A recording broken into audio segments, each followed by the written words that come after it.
Hello friends, Eminence Health and Facility is presenting hospital-acquired infection training today. This is a major cause of death, poor clinical outcomes and increase in length of stay. If we see the worldwide data, then 5 to 15% hospitalized patients and approximately 40% of the ICU patients get affected due to HAI.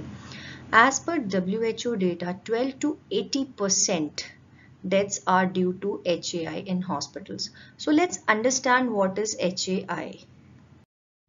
Hospital acquired infection, or commonly known as nosocomial infection or healthcare associated infection, that is normally not present or incubating at the time of patient is admitted to the hospital. Usually this hospital acquired infection, when we say, it is counted after 48 hours of the patient gets admitted to the hospital. So who is at risk? What are the factors? Mainly is the old age or long hospital stay, multiple chronic illnesses or frequent visit to healthcare facilities, one who has stayed longer in the critical care unit or on the ventilator support or some different devices, breathing machines. Those who have immunosuppressed conditions are mainly at the more nosocomial infection risk. Coming on to the different types of infections what one get in the hospital, like bloodstream infection, which is usually through the central line, ventilator associated pneumonia, then surgical site infection and urinary tract infection, which is usually due to the catheter. Let's understand these different type of infections one by one. Urinary tract infection can occur when you have catheter in your bladder. This is the most common infection in hospital. Around 40% of HAI, mainly due to long indwelling catheter, and the technique used is unsterile. Usually this leads to increased morbidity. Along with the sterility, two major principles are there to prevent COTI. One is to avoid unnecessary catheterization. So where there is no need to put the catheter, please do not put.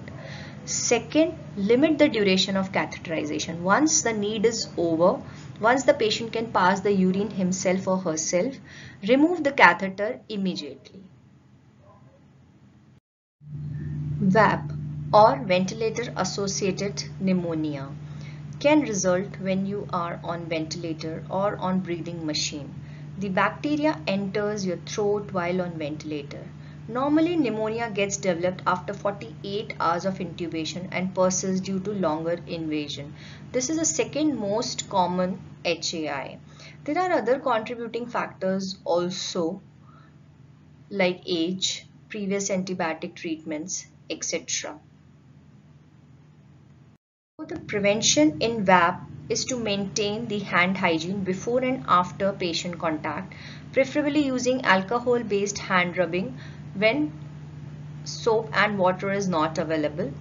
Avoid endotracheal intubation if possible. Use oral intubation rather than nasal. Minimize the duration of mechanical ventilation. Promote tracheostomy when ventilation is needed for a longer term. Use gloves, gown and PPE for endotracheal intubation. To avoid the risk of aspiration, elevate the bed head.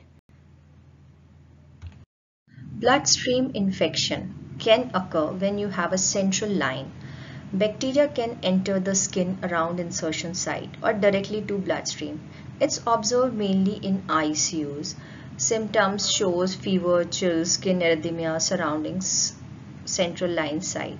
In severe cases, hypertension due to sepsis also, and it leads to significant mortality, morbidity, and increased length of stay.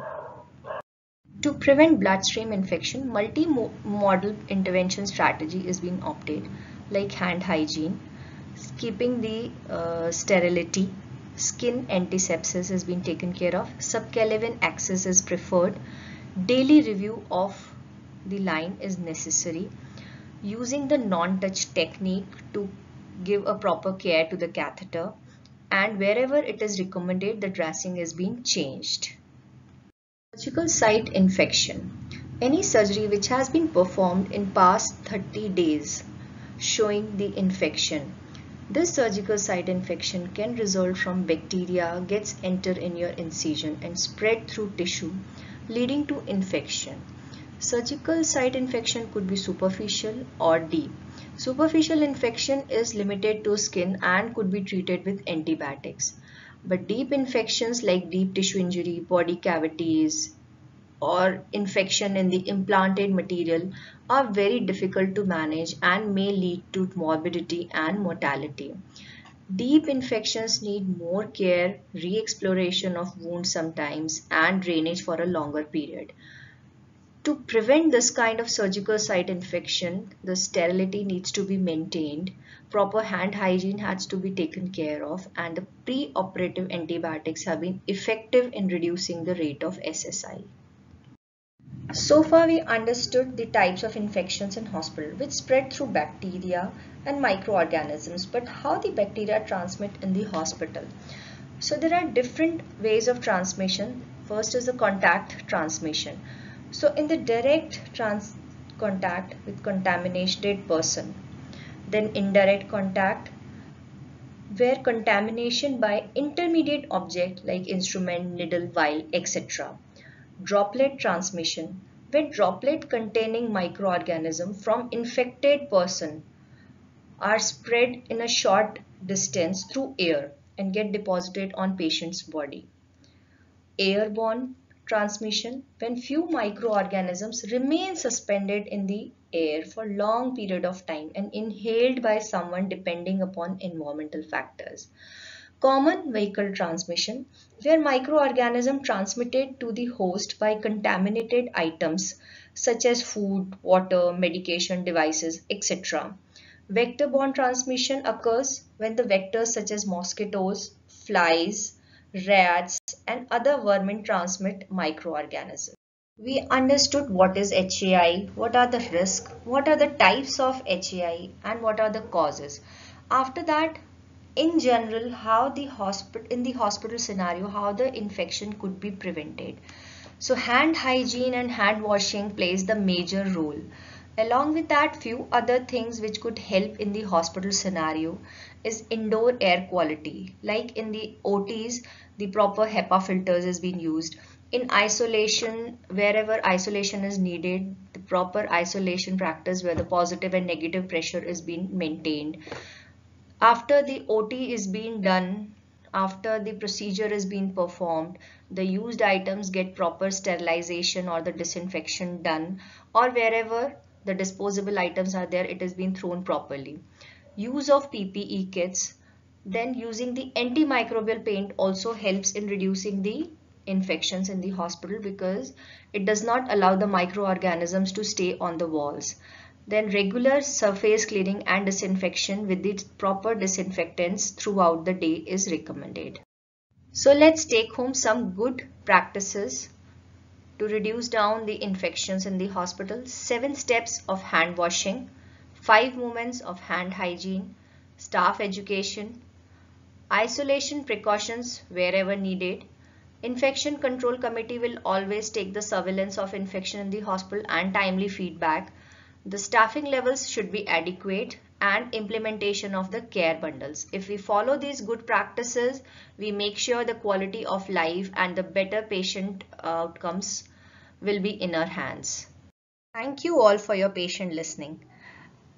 Kindly subscribe our channel Eminence Healthcare Consultancy. You may also share your feedbacks on the WhatsApp number that's 7428488423. The number is also mentioned on your screens. Thank you. Stay home, stay safe.